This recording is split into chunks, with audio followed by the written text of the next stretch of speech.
Hey everyone, welcome back to Champion the Passion, a weekly pro wrestling podcast where we inspire you to champion your passions and celebrate the joy in what you love.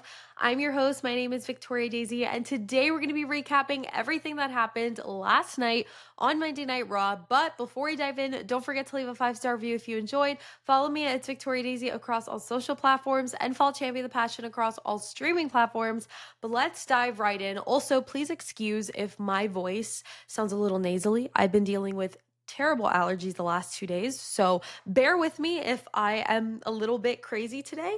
I'm trying my best and I'm trying not to sneeze every 5 minutes, so work with me, please. But let's get right into the opening segment. We had our brand new WWE Women's World Champion Naomi come out, and she got a huge reaction from the fans that made my heart so happy because she really, really does deserve the love, and I just couldn't be more happy for her. She's worked her butt off for so long and it's finally paying off.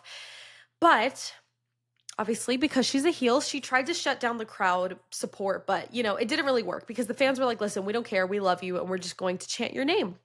And that's exactly what happened. Then she said that Jade might have gotten her lick back at Evolution, but she is the one who made history. And then she clocked Bianca's tea and said, quote, "I didn't betray you, I outgrew you." Like, hello? She literally ate down with that line. That was one of the best things I feel like she's ever said in her entire career. That was such a good one-liner, and I love that she snuck that in there because I don't want to say it's the truth, but one of them has a championship and one of them doesn't. So really clock that tea. I love that. And then she warned the entire Raw women's locker room to proceed with caution. And then, speaking of the women's locker room, one of the leaders of the locker room, Rhea Ripley, came out. And Rhea got on the mic to say, quote, "You should know me. I'm not cautious. I'm reckless." Then Rhea said she had goals for Evolution, but those were ruined by Naomi, so now she's on her list. And that made me think of Chris Jericho immediately when he used to go, pen click, "You just made the list." If any of you guys were watching back in what was that, 2018?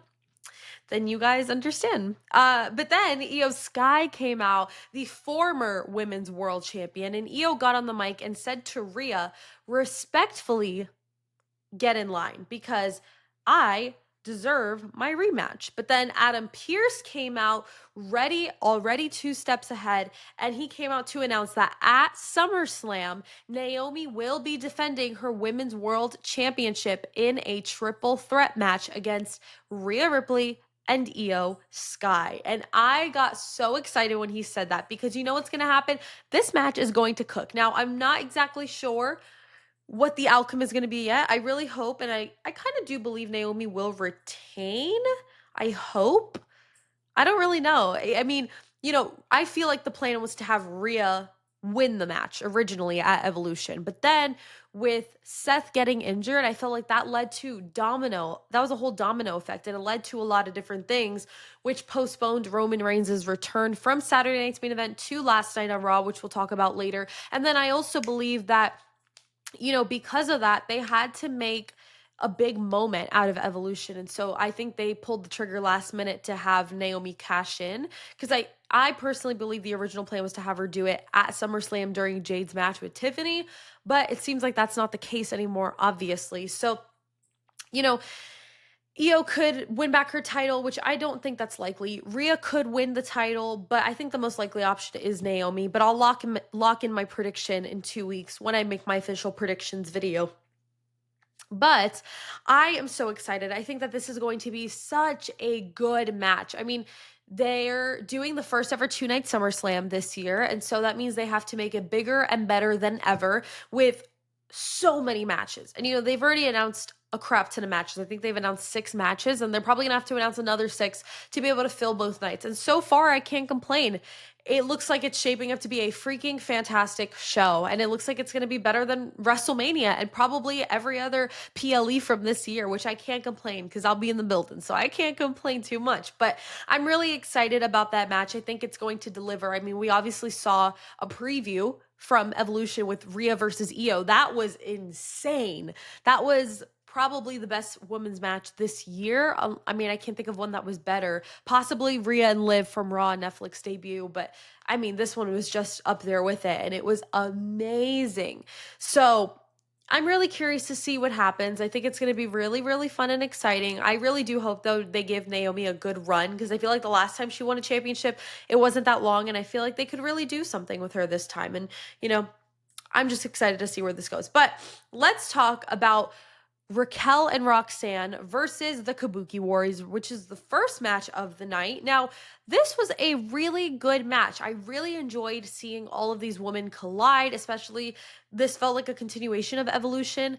Raw was 90% women, which I freaking loved. It was like Evolution 3.0. I loved it. But what I'm curious to see is how long they're going to stall Judgment Day holding the championships until Liv comes back. Like, are they really going to wait until Liv comes back? Are they going to drop them in the meanwhile? Because obviously we don't know when Liv Morgan is going to return.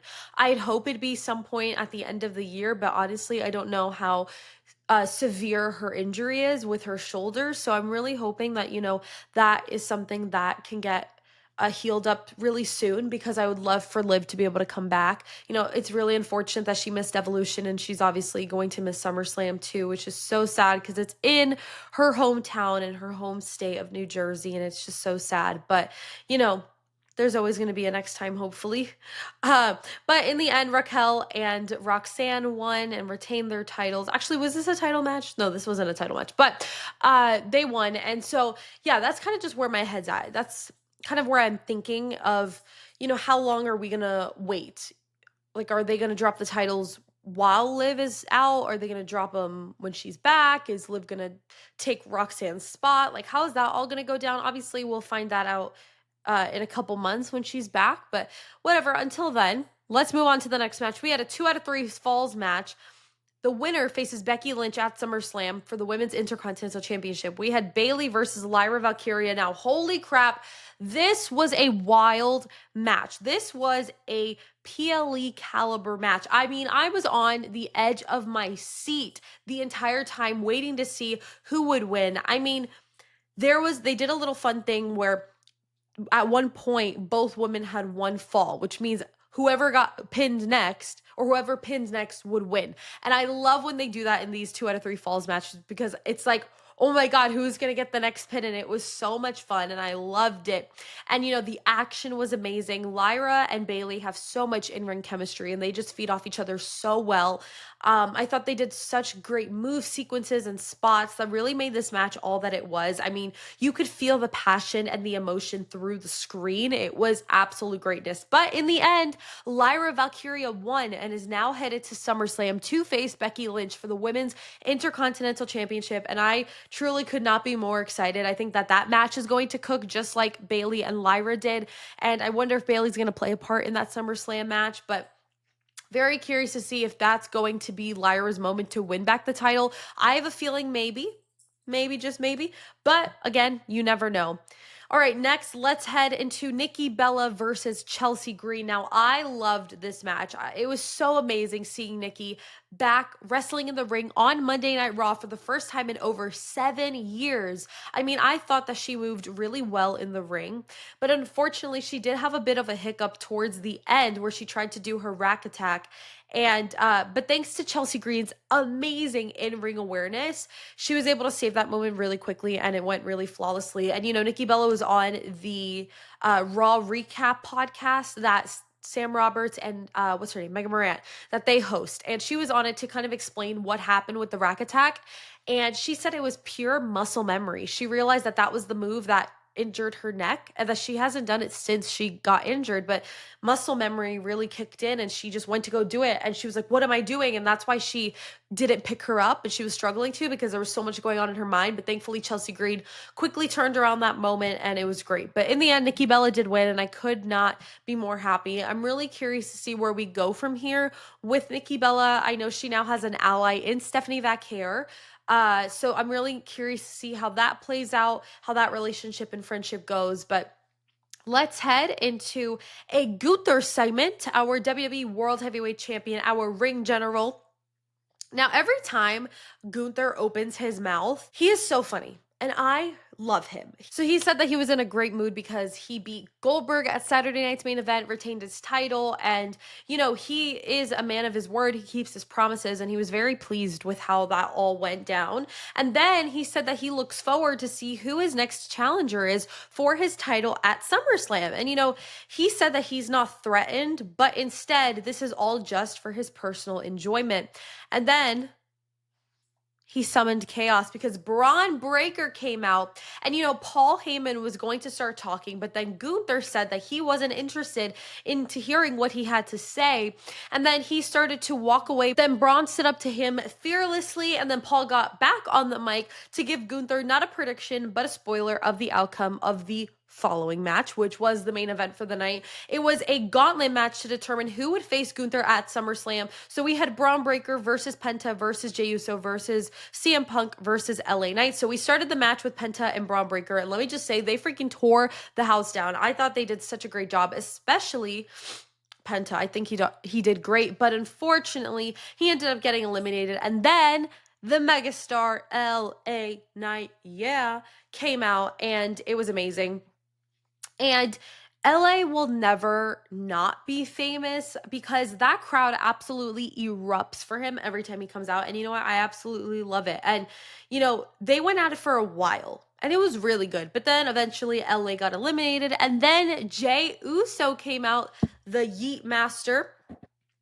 And then Bronson Reed came out and attacked Jey, which led to him getting eliminated, which then the final person to come out would be CM Punk. And then, oh my gosh, I don't even have words. I mean, he came out, his eyes were red. It's like he was seeing red. Like, he came out fully charging at Braun Breaker, and my jaw hit the floor. And after battle, our glorious king CM Punk won and is now headed to SummerSlam to face Gunther for the World Heavyweight Championship. But this is where it gets good because Braun Breaker and Bronson Reed kept attacking Punk, and then Jey Uso came back out to help.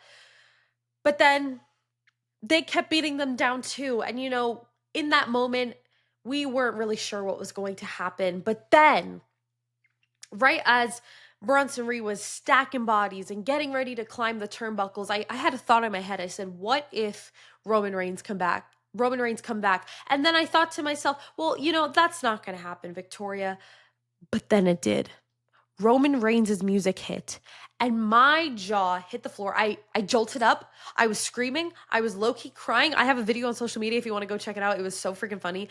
And Roman Reigns, the OTC1, came out. I mean, I ascended to another universe when his music hit. I mean, it was the most cinematic experience in my entire life. I was so shocked. I was so hyped and excited. Now, I'm not 100% sure what the plan is for him, but I know that it does involve this group of people, and I could not be more hyped about it. There's rumors going around right now that it's going to be Braun Breaker versus Roman Reigns, which I definitely could see happening, and I think that that would be a dream match because both of them are kings of spears, and I love that. I also saw rumors of Jey Uso and Roman Reigns versus Bronson Reed and Braun Breaker, which I think could cook as well, but I would prefer the one-on-one, so I'm really curious to see how that all plays out. But let's head into my overall thoughts. I just have to say that this was probably the best Monday Night Raw since Raw's debut on Netflix back on January 6th.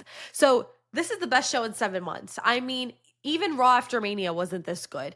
And let me explain. So first of all, this show is like 90% females, and I loved that. It was like Evolution 3.0. I mean, it was so well deserved that they got to have the majority of the show. That rarely happens. We're lucky if we get one women's match, which is ridiculous. But the fact that they took over the show off of the height of Evolution the night before, it was just so special. And then obviously we ended with a amazing gauntlet match plus Roman Reigns' return, which was perfection.